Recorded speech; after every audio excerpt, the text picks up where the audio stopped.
오늘 우리에게 주신 하나님의 말씀 로마서 1장 18절부터 25절까지 말씀을 전체를 함께 읽도록 하겠습니다. 시작. 하나님의 진노가 불의로 진리를 막는 사람들의 모든 경건하지 않음과 불의에 대하여 하늘로부터 나타나나니 이는 하나님을 알만한 것이 그들 속에 보임이라. 하나님께서 이를 그들에게 보이셨느니라. 창세로부터 그의 보이지 아니하는 것들 곧 그의 영원하신 능력과 신성이 그가 만드신 만물에 분명히 보여 알려졌나니 그러므로 그들이 핑계하지 못할지니라. 하나님을 알되 하나님을 영화롭게도 아니하며 감사하지도 아니하고 오히려 그 생각이 허망하여지며 미련한 마음이 어두워졌나니 스스로 지혜 있다 하나 어리석게 되어 썩어지지 아니하는 하나님의 영광을 썩어질 사람과 새와 짐승과 기어다니는 동물 모양의 우상으로 바꾸었느니라. 그러므로 하나님께서 그들을 마음의 정욕대로 더러움에 내버려 두사 그들의 몸을 서로 욕되게 하게 하셨으니 이는 그들이 하나님의 진리를 거짓 것으로 바꾸어 피조물을 조물주보다 더 경배하고 섬김이라. 주는 곧 영원히 찬송할 이시로다. 아멘. 어제 우리가 하나님의 진노에 대해서 로마서 1장 18절 한 구절만 다 보고 우리가 지금 하나님 말씀을 나눴습니다. 이제 그 나머지 부분들을 함께 보겠습니다. 자, 왜 하나님께서 진노하시는가? 우리 어제 보았던 내용을 정리하면 하나님이 거룩하시면 거룩하실수록 더 진노하실 수밖에 없고 하나님께서 우리를 사랑하시면 사랑하실수록 더 진노하실 수밖에 없다. 그렇기 때문에 하나님의 거룩함과 사랑이라는 우리가 보기에 아주 이제 그 긍정적인 측면들 이것과 우리 입장에서는 좀 부정적인 측면인 하나님의 진노와 서로 어울리지 않다고 생각하는 것은 짧은 소견인 것이고 오히려 하나님의 사랑과 하나님의 거룩함은 반드시 하나님의 진노와 짝을 이뤄 나타난다. 그래서 이것이 하나님의 온전하신 품성이다 하는 것을 어제 우리가 배웠습니다. 자, 오늘은 하나님께서 그러면 실체적으로 또 구체적으로 왜 진노하시는가? 그 하나님의 진노의 기능에 대해서 우리가 한번 살펴보겠습니다. 여러분, 예를 들어서 우리가 이제 얼마 전에 우리 은결이가 이 무릎에 뭐 이상한 것이 보인다고 해가지고 조금 더 정밀하게 검사하려고 다시 한번 검사하고 또 엑스레이만 찍었던 것을 MRI를 찍고 또 어떤 경우에는 또 이제 더 필요하면 CT도 찍겠죠. 그렇게 해서 정확하게 진단을 내려야 이 아이의 문제가 있는지 없는지를 알게 됩니다. 그래서 만약에 우리가 의사의 초진으로 뭐 예를 들어서 촉진이나 또 이제 눈으로 보는 그러한 진료로 말미암아 모든 병을 진단하고 그것에 필요하다고 생각해서 메스를 대고 수술한다면 그건 안 될 일이죠. 만약에 어떤 외과 의사가 그냥 눈으로 보고 손으로 이렇게 촉진한 다음에 이거 수술해야겠습니다 하고 수술대에 오르자고 하면 제일 먼저 누가 싫다고 하겠어요? 본인이 싫다고, 내가 환자 본인이 싫다고 해야죠. 왜냐면 그게 정확한 진단은 아닐 것이니까요. 영적인 문제도 마찬가지입니다. 우리의 영적인 상태가 어떠한지를 정확한 상태로 정확한 그 진단을 내려야만 어떻게 무엇이 어떠한 과정이 필요한지를 알 수 있습니다.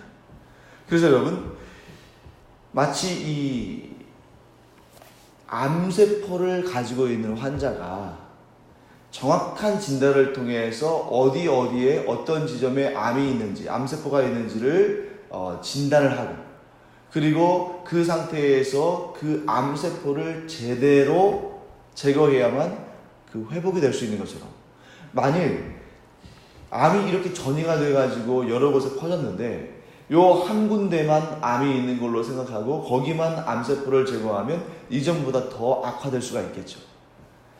죄의 문제도 마찬가지입니다. 우리가 하나님 앞에 은혜를 얻기 위해서는, 우리가 하나님 앞에 영생의 복락을, 즉 구원을 얻기 위해서는 어디에서 어떤 문제가 있는지, 얼마만큼 지금 상태가 악한지를 우리가 제대로 알고 진단을 받아야만 이 죄의 문제를 우리가 해결할 수 있는 것이지, 우리 온몸에 독버섯처럼 죄가 퍼져 있음에도 불구하고 그런 것들은 다 보지 못하고 어느 한 부분에만 죄가 있는 것으로 여기게 되면 그것은 이전보다 상태가 더 악화될 수도 있다 하는 것을 보게 됩니다. 그래서 이 죄 문제를 제대로 파악해야만 우리가 어떠한 죄 가운데 있는지, 그 죄의 무게가 얼마인지, 또 그 죄가 우리에게 어떠한 결과를 나타낼 것인지를 정확히 진단해야만 우리가 하나님께로 나아갈 수 있는 길을 얻을 수 있다 하는 것입니다. 그래서 로마에서 이 앞부분에 정말 우리에게 어떻게 보면 정말 무서울 정도로, 두려울 정도로 하나님께서 이 죄에 대해서 진단하시고 그 죄에 대해서 하나님이 얼마나 싫어하시는지, 그 죄에 대한 하나님의 진노를 이렇게 선명하고 또 분명하게 제시하는 것은, 그것은 우리를 단지 심판하시고 우리를 미워하시고 우리를 정죄하시기 위해서 이 하나님의 진노에 대해서 말씀하시는 것이 아니고, 우리를 사랑하시기 까닭에 우리에게 어떠한 절차가 필요한지를 정확히 드러내시기 위해서 이 하나님의 진노와 이 죄의 문제와 그것에 대한 하나님의 정죄에 대해서 밝히고 있다, 우리가 이렇게 파악할 수가 있겠습니다. 특히 오늘 말씀을 보시면 우리 눈에 어떤 단어가 들어와야 되냐면 이 경건이라는 단어가 눈에 들어와야 됩니다. 자, 18절부터 25절까지 말씀을 우리가 쭉 읽었는데요, 이 전체는 한 표현으로, 한 단어로 정리할 수 있겠습니다. 경건한 자와 그렇지 못한 자. 경건. 하나님께서 기뻐하시는 삶은 경건한 삶이고, 하나님께서 기뻐하지 아니하시는 삶은 경건하지 않은 삶이다 하는 것입니다. 그래서 18절 말씀, 우리 어제 본 이 본문의 서두에서는 뭐라고 되어 있습니까? 불의로 진리를 막는 사람들의 모든 무엇하지 않음? 경건하지 않음. 이 경건하지 않다는 것이 뭐냐? 이것을 우리가 정확히 알게 되면, 이래서 인류가 하나님 앞에 나가지를 못했던 것이구나. 이래서 인류가 그 하나님의 심판을 받을 수밖에 없는 상태이구나 하는 것을 알 수가 있다는 거죠. 그런데 우리가 신앙생활을 하다 보면 참 우리가 많이 접하기 까닭에 많이 듣기도 하고 또 내가 잘 이해하고 있는 것처럼 오해하고 있는 개념들이 몇 가지 있는데, 그 중에 대표적인 것이 경건입니다. 많이 듣고 있잖아요. 또 설교할 때도 많이 이 얘기를 하고, 여러분들도 스스로 말씀하실 때 경건이라는 말, 참 경건한 삶에 대해서, 경건한 또 우리의 신앙에 대해서 이렇게 많이 얘기하는데, 정작 경건에 대해서 한번 설명해 보라고 한다면 그게 참 쉽지 않은 것입니다. 우리가 많이 말하고 많이 접하지만 반면에 그것에 대해서 정확한 실체를 알지 못하는 것 중에 하나가 이 경건인데, 오늘 이 경건에 대해서 우리가 한번 살펴보겠습니다. 경건은 뭐냐? 경건이 뭐냐 했을 때는 이렇게 정리했으면 좋겠습니다. 두 가지인데요. 첫째는 아주 간단하게 생각해 보면 하나님을 사랑하는 마음입니다. 경건을 어렵게 볼 필요 없이 하나님을 사랑하는 마음이에요. 근데 여러분, 하나님을 사랑하는 마음을 가지려면 일단 무엇이 전제되어야 됩니까? 하나님의 존재를 믿는 믿음이 전제돼야죠. 하나님이 존재하지도 않으시는데 존재하지도 않는 하나님을 사랑할 수 없잖아요. 내가 믿지도 않는 하나님인데 믿지도 않는 하나님을 사랑한다고 말할 수는 없겠죠. 그러니까 하나님의 존재를 전제하고 말하는 겁니다. 하나님의 존재하심을 믿는 사람들이 하나님을 사랑하는 마음을 품는 것, 이것이 경건의 출발점입니다. 그럼 경건의 구체적인 모습은 뭐냐? 그 하나님을 사랑하는 마음이 우리의 삶 가운데 드러나는 것이 또 경건입니다. 즉 하나님의 존재를 믿음으로 말미암아 시작되는 것인데, 하나님을 사랑하는 그 마음이 경건의 시작이라면, 하나님을 사랑하는 그 마음이 우리 삶을 통해 실천적으로 드러나는 것이 이 경건의 열매라고 할 수 있겠죠. 이렇게 정리하겠습니다. 경건하면 세 가지를 먼저 생각해야 되는데, 첫째, 하나님의 존재하심을 믿는 것. 또 그 존재하시는 하나님을 사랑하는 마음을 갖는 것. 세 번째는 그 하나님을 사랑하는 마음이 삶을 통해서 열매를 맺는 것. 이 세 가지가 함께 가야지, 이 세 가지 중에 어느 하나가 빠지면 그건 경건이라고 말할 수가 없는 것입니다. 그래서 영어로 경건하면 우리가 영어로 어떻게 표현하냐면, 이게 참 잘 드러난 것 같아요. 경건한이라는 형용사는 God에다가 형용사 어미 ly를 붙여서 godly 하면 경건한 이런 뜻이 됩니다. 그래서 경건이라는 명사는 godly에다가 ness, 우리 그 명사를 만들 때 영어에 ness를 붙이잖아요. 그러니까 ly에 y를 i로 바꾸고 godliness 하면 이게 경건이라는 말이 됩니다. 그러면 그러니까 지금 이 경건이라는 말은 뭐냐면 하나님의 존재를 인정하는 삶, 이렇게 말할 수 있겠죠. 그 다음에 불경건, 경건의 반대말은 불경건이잖아요. 불경건한이라는 형용사에서 나오는데, 불경건한이라는 형용사는 뭐냐면 God에다가 less를 붙입니다. 아까 ness를 붙이면 명사가 되잖아요, 형용사가. 그런데 어떤 명사에다가 less를 붙이면 무엇이 없는 이런 뜻이 되죠. 그러니까 불경건한이라는 단어가 godless가 되는 거예요. 하나님이 없는 것 같은 이런 뜻이 됩니다. 그러니까 당연히 불경건이라는 명사는 godless에다가 ness를 붙이면 되겠죠. ness. 그래서 godlessness 하면 이게 뭐가 되는 거예요? 하나님 없는 삶, 곧 불경건이 되는 겁니다. 그러니까 영어에는 이렇게 아주 명확히 나와 있죠. 자, 우리는 경건, 불경건이라는 단어 속에 하나님을 우리가 전제하고 그 개념을 우리가 대입해야 이제 경건, 불경건의 의미가 나오고, 경건이라는 단어와 불경건이라는 단어 속에는 하나님이라는 단어가 나와 있지 않잖아요. 그렇죠? 그런데 이 영어에는 보다 분명하게 나오죠. God이 들어가 있으니까 godless, 불경건한, godly, 경건한, 이렇게 되는 것입니다. 그러므로 여러분, 불경건은 한마디로 정의하면 무엇입니까? 하나님 없는 삶. 그래서 정확히 말하면 여러분 이것도 틀린 말이에요. 왜냐하면 하나님이 없지 않으시니까. 그래서 여러분 한번 생각해 보십시오. 이 땅에 하나님이 없다고 말하는 사람들을 우리가 뭐라고 말합니까? 그들을 호칭을 뭐라고 합니까? 무신론자라고 하죠. 하나님이 없는 그러한 사고체계를 무신론이라고 하고, 그리고 하나님이 없다고 주장하는 사람들을 무신론자라고 하는데, 그거 사실은 잘못된 용어예요. 왜냐하면 세상 사람들은 모르겠습니다. 우리에게는 잘못된 용어입니다. 왜냐하면 우리는 항상 하나님이 없다는 것을 상상도 할 수 없고, 그것은 우리가 감히 그 말을 입에 담을 수도 없잖아요. 왜? 하나님은 분명히 존재하시는데, 어떠한 언어와 사고와 사상 이전에 이미 하나님이 계시는데, 우리에게는 무신론자는 이건 존재할 수 없는 단어입니다. 그렇기 때문에 여러분, 우리로서는 무신론은 없다. 단지 뭐가 있을 뿐입니까? 불신론이 있는 거죠. 그들이 하나님을 의도적으로 믿지 않으려고 하는 것이지, 그들이 아무리 신이 없다 한들 하나님은 존재하십니다. 그래서 무신론은 없는 겁니다. 단지 뭐가 있을 뿐이다? 불신론이 있을 뿐이다. 무신론자도 존재하지 않습니다. 단지 뭐가 존재합니까? 불신론자만 존재할 뿐입니다. 자, 그 다음에 이제 이 사도 바울이 쭉 뭐라고 말하냐면 19절 말씀에 이는 하나님을 알만한 것이 그들 속에 보이라. 이 말을 왜 했냐면 하나님을 알만한 것이 없다면 저들이 덜 책망받을 거라는 겁니다. 여러분, 우리 실정법상으로도 그렇죠. 고의적으로 살인을 한 자와 고의가 아닌데 부지불식간에 살인을 한 자와 어느 쪽이 형벌이 무겁습니까? 아니면 형벌이 똑같습니까? 사람을 죽인 결과는 똑같죠. 고의적으로 사람을 죽인 살인이나 자기가 알지 못하는 상황 가운데, 피치 못한 상황 가운데에서 어쩔 수 없이 사람이 죽은 내가 의도하지 않았는데, 그런 상황은 형벌적으로도 형법상으로도 그 형벌의 무게가 다를 수밖에 없습니다. 이 영적인 문제도 마찬가지죠.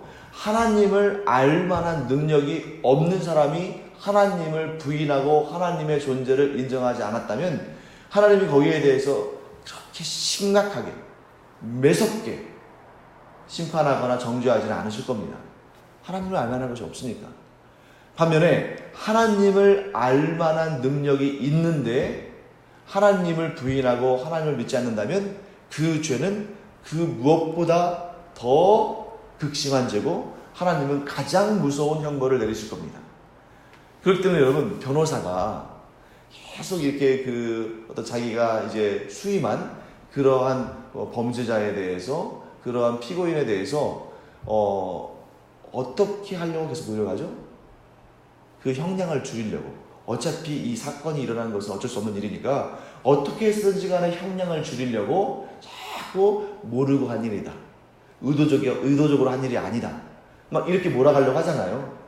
그래야 이제 자기가 형량을 최대한 깎아야 그 자기의 클라이언트로부터 돈을 더 많이 받을 수 있을 테니까. 그래서 모든 사람은 근본적으로 하나님에 대한, 죄에 대한 그 두려움을 가지고 있기 때문에 어떻게 해서든지 간에 자기의 죄를 이렇게 좀 약하게 만들려고 하고 그 형벌을 줄이려고 하다 보니까 어떻게 노력하냐면, 내가 하나님을 몰랐다. 내가 하나님을 알았다면 이 땅에서 하나님을 섬겼을 것이다. 자꾸 그쪽으로 가려고 합니다.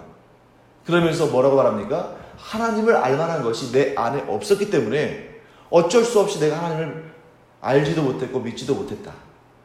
이렇게 이제 주장하려고 하는 거죠. 그러한 피고인의 주장에 대해서 지금 이게 굉장히 법적인 그런 용어들이고 법적인 그러한 장면들인데, 그러한 자기를 변호하려는 인간의 마음을 사도 바울이 명확히 알기 때문에 이 로마서가 마치 뭐가 같냐면 검찰과 같은 거예요. 검사와 같은 겁니다. 그래서 뭐라고 아주 단정적으로 그들의 잘못된 견해, 그들의 어떻게 말하면 좀 꼼수죠. 이것을 막기 위해서 뭐라고 말하냐면 19절 말씀, 하나님을 알만한 것이 그들 속에 보인다 라고 아주 확정해서 말합니다. 이 논쟁은 오늘날도 계속되는데, 심지어 기독교 신학이라는 부류 가운데서도 이게 둘로 나뉩니다. 어느 한쪽은 뭐라고 말하냐면, 사람은 너무 부패했기 때문에 심지어 하나님을 알만한 능력까지도 가리워져서 너무 부패한 상태에, 너무 죄악된 상태의 인간은 스스로는 하나님을 알 수 없다 라고 주장하는 부류가 있어요. 그럼 반대편에서는 뭐라고 주장하겠습니까? 사람은 아무리 부패해 있어도 하나님을 알만한 것이 그 가운데 있기 때문에, 비록 흐릿하지만, 그래서 그가 하나님을 알 수 없다고 항변하거나 변명할 수 없다라는 주장이 있습니다. 어느 쪽이 맞겠습니까? 첫 번째입니까? 두 번째입니까? 두 번째죠. 왜냐하면 로마서 1장 19절에 명확히 이렇게 증거하고 있잖아요. 세상 사람들도 하나님을 알만한 것이 있습니까? 없습니까? 있다는 거죠. 그래서 그것에 대한 명확한 증거 중에 하나가 뭐냐면 바로 우상숭배입니다. 여러분, 우상숭배예요. 자, 하나님을 알만한 것이 진짜 없다면 우상숭배가 생겼을까요? 생기지 않았을까요? 생기지 않았을 겁니다. 즉, 하나님을 알만한 것이 없으면 우상숭배도 안 생기는 거예요. 신적인 존재에 대한 그런 영적인 감각이 없다면 초월적 존재, 인간보다 우월한 존재에 대한 그러한 시도도 하지 않았을 겁니다. 즉, 이 땅에 우상숭배가 존재하고 종교가 존재한다는 것은 다른 말로 하면 뭐예요? 하나님을 알만한 그러한 씨앗들이 사람들 안에 있다는 걸 말하는 겁니다. 그런데 여러분, 항상 문제가 되는 것이 뭐냐면, 하나님을 알만한 것이 있음에도 불구하고 하나님께 나아가지 못하는 이유가 뭐예요? 죄 때문에 그런 거죠. 죄가 우리의 영의 눈을 막고 우리의 삶을 흐트러뜨림으로 말미암아 하나님께로 나아가는 것을 막는 것입니다. 우상숭배 역시 하나님을 알만한 능력과 자기 자신을 섬기고 자기 자신을 하나님처럼 여기는 그런 패역한 죄성의 마음이 결합돼서 생긴 아주 괴기한 이물질과 같은, 아주 괴기한 그런 돌연변이와 같은 그런 결과물이 바로 우상숭배라는 것이죠. 여러분, 우리가 분명히 알아야 할 것은 뭐냐면, 우상은 숭배하기 위해서 만들어진 것이 아닙니다. 여러분, 우상은 분명히 만들어진 존재잖아요. 우상은 사람에 의해서 만들어진 것입니다. 하나님께서 우상을 만들지 않으셨어요. 사람이 자기의 죄성의 발로로 만든 것이 우상인데, 우상 숭배라는 말 자체가 틀린 말입니다. 왜냐하면 우상은 숭배하기 위해서 만들어진 것이 아니라 우상은 이용해 먹으려고 만든 거예요. 사람이 이 본성으로도 하나님의 존재를 어느 정도 감지하는데, 이 하나님 섬기는 것을 싫어하는 이유는, 인간은 이 죄성이 그 가운데 들어간 이유로 자기 자신을 섬기고 실제로는 뭐 이런 신 저런 신을 섬기고 그 앞에 절한다고 하지만 결국 궁극적으로는 자기 자신을 섬기기 위해서 살아가는 존재입니다. 그래서 여러분 한번 생각해 보세요. 신이 많이 있는 존재, 신이 많이 있는 종교들이 있잖아요. 왜 신을 많이 둘까요?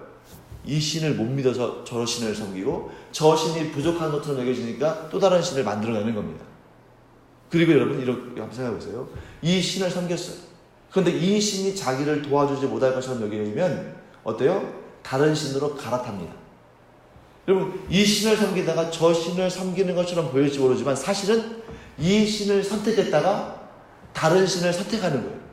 그게 인간이 하는 일입니다. 자, 선택을 하는 자가 높은 존재입니까? 선택을 받는 자가 높은 존재입니까? 선택을 하는 자가 주권을 가지고 있고 더 높은 존재죠. 그러면 우상이 높습니까? 그 우상을 선택하는 인간이 높습니까? 인간이 높은 거죠. 그 이면에는 어떤 마음이 있냐면 하나님만 섬기고 하나님께 굴복하고 하나님께 복종하는 것이 싫은 겁니다. 그러니까 마음 편하게 좀 내가 이용할 수 있는 신을 좀 만들고 싶은 거예요. 그러니까 뭘 만드는 겁니까? 우상을 만드는 것이죠. 이게 바로 우상의 존재의 기원입니다. 우상은 섬기기 위해서 만들어진 것이 아니라 인간이 이용하려고 만드는 것이다. 결국 인간은 그 우상을 통해서 하나님을 거부하기 위해서 하나님께 절대적인 순종하기를 원치 않아서 하나님으로부터 도망치려고 우상을 만들었다라고 우리가 정리할 수 있겠습니다. 그럼 그 우상의 존재 목적은 뭐예요? 인간이 자기의 정욕을 충족시키기 위해서 그 방편으로 만든 것이다. 자, 우리가 이렇게 정리할 수 있겠습니다. 그러면 우상 숭배에 대한 우리 하나님의 백성들의 마땅한 자세는 뭘까요? 목숨을 걸고 우상 숭배를 거절하는 것입니다. 여러분 성경에 보시면 그런 인물들이 많이 등장하죠. 다니엘도 그랬고 사드락, 메삭, 아벳느고 그 다니엘의 친구들 또 뭐 멀리까지 갈 필요도 없습니다. 우리의 그 믿음의 선배들 가운데 누가 있어요? 주기철 목사님 같은 분들 어떻습니까? 그 수많은 우리의 믿음의 선배들이 자기의 생명을 내어주기까지 어떻게 했어요? 우상 숭배를 거절했습니다. 왜 그랬을까요? 우상을 숭배한다는 것은 다른 말로 하나님을 버린다는 걸 의미하는 것이거든요. 자, 여러분과 제가 이 땅에서 순교한다 할지라도 어떻습니까? 반드시 천국에서의 영생은 우리가 이미 얻었을 뿐만 아니라 그 천국에서의 그 누구보다도 찬란한 영광의 면류관을 쓰겠죠. 그런데 잠시 잠깐의 그 정욕에 잠시 잠깐의 그 미혹에 넘어가서 우상을 섬기게 되면 그 끝은 무엇입니까? 영원한 파멸과 지옥에서의 영원한 형벌입니다. 그러니 여러분 이 사실을 명확하게 안다면 누가 정상적인 사고를 가지고 있는 사람이라면 누가 우상을 숭배하는 것을 택하겠습니까? 목숨을 걸고라도 그것을 반대하고 그것을 거부하고 하나님만을 섬기한다는 것입니다. 여러분 요즘에 뭐 이렇게 WCC나 종교다원주의나 이런 움직임들을 볼 때 겉으로 보면 아주 고급스럽고 아주 매력적이고 아주 현대적인 그러한 감각에 맞습니다. 왜요? 관용. 모두에게 열려 있어야 한다. 모두를 품어줄 수 있어야 한다. 하나님은 사랑이시기 때문에 모든 사람들을 품어주시는데 우리도 모든 사람들을 품고 함께 손을 잡고 함께 나아가야 된다. 공존해야 된다. 공생해야 한다. 조화를 이루어야 한다. 관용을 베풀어야 한다. 얼마나 멋진 말이에요. 오늘 시대에 이 시대에 정말 탁월한 선택처럼 보이죠. 그런데 그 끝은 무엇입니까? 우상을 숭배하는 자들과 함께 가지 말라고 하는 하나님의 명령을 정면적으로 어기는 것입니다. WCC가 처음에는 어떻게 시작했을까요?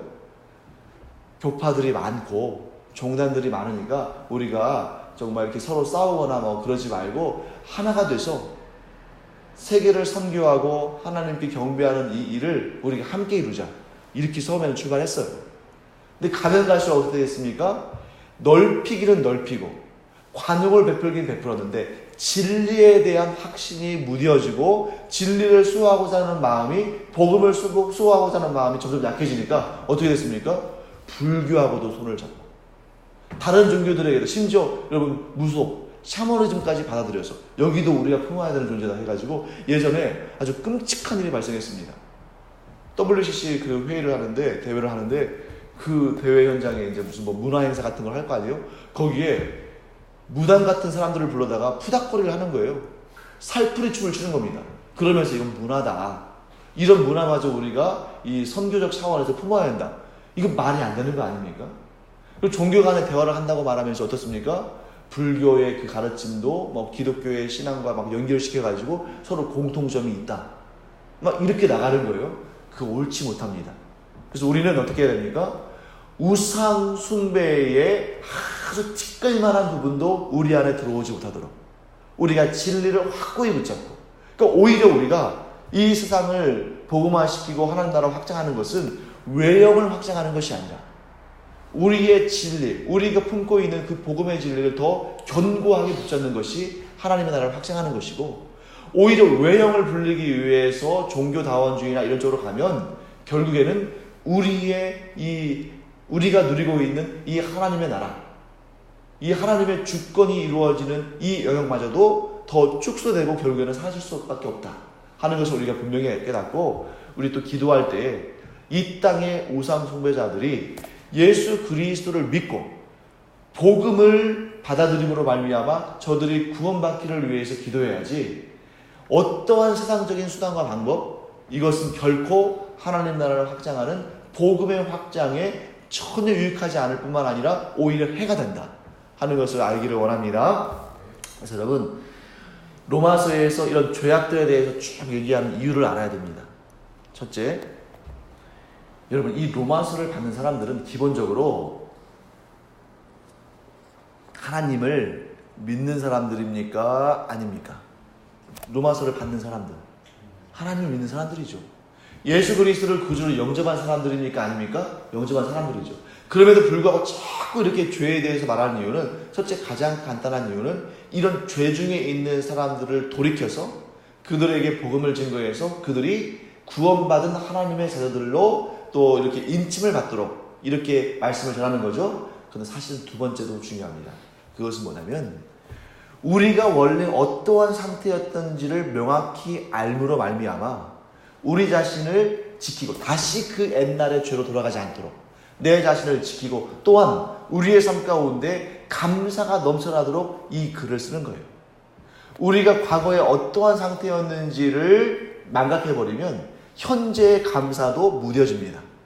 근데 과거에 우리가 얼마나 가능성이 없는 사람들이었던지, 얼마나 절망적인 사람이었던지, 우리를 둘러싸고 있던 그 죄의 무게와 그 죄의 그 무서움이 얼마나 극심한 거였는지를 알면 알수록 나를 구원하신 그리스도의 그 구원의 은총이 너무 감사하고 하나님의 은혜가 너무 대단해서 날마다 감사와 기쁨이 넘쳐난다는 거예요. 그러니까 우리가 좋은 것만 계속 누리다 보면, 그 좋은 것에서만 관심을 가지면 나중에 좋은 것이 좋은지 모르는 경우가 많죠. 매일같이 생일 케이크를 먹는다고 생각해보세요. 그러면 생일날 정작 케이크를 사와도 고마운지 모를 겁니다. 하지만 우리가 과거에 우리 상태가 어땠는지를 알면, 그러니까 과거에 가난했던 시절을 기억하니까 오늘날 지금 풍족한 삶이 더 감사한 거 아니겠습니까? 우리가 새마을 시대의 그 어려움을 알기 때문에 오늘날 우리나라의 발전상을 보면서 감사하는 거 아니겠습니까? 그래서 여러분과 제가 이 로마서의 말씀을 딱 볼 때, 이건 남의 얘기다, 나에게 주어지는 말씀이 아니다 라고 생각할 것이 아니고, 어떤 마음 가져야 돼요? 내가 원래 이런 사람이었는데, 내가 원래 이 죄 가운데에서 하나님을 알지 못하는 사람이었는데, 내가 원래는 이 죄 가운데에서 영원한 사망으로, 영원한 심판으로 떨어질 수밖에 없는 사람이었는데, 지옥불에 던져질 수밖에 없었던 내가 예수 그리스도의 이 복음의 은총으로 말미암아, 하나님의 특별하신 사랑으로 말미암아 이렇게 구원을 받고 영생의 복락을 얻게 됐구나 하는 것을 날마다 우리가 새긴다면, 그 감격과 감사는 날마다 새롭게, 날마다 더 풍성하게 우리에게 다가올 줄 믿습니다. 그래서 이 로마서의 이 말씀들을 볼 때 무서워, 싫어, 이 말씀만 보기만 해도 내가 정말 이 마음이 좋지 않아, 이게 아니고, 얼마나 내가 하나님께 은혜를 얻은 자인가, 내가 얼마나 하나님께 사랑을 받는 자인가, 나는 얼마나 복된 자인가 라는 마음을 가지면서 내가 누리는 이 복음의 기쁨과 감격과 영광을 우리가 이 세상에 전파하며 살아가는, 아직 그 은혜를 누리지 못하는 사람들에게 이 복음의 진리를 전파함으로 그들도 구원받게 하는 그러한 은혜의 삶을 사는 여러분과 제가 되기를 간절히 축원합니다. 기도하겠습니다. 하나님 아버지, 주님의 은혜를 감사드립니다.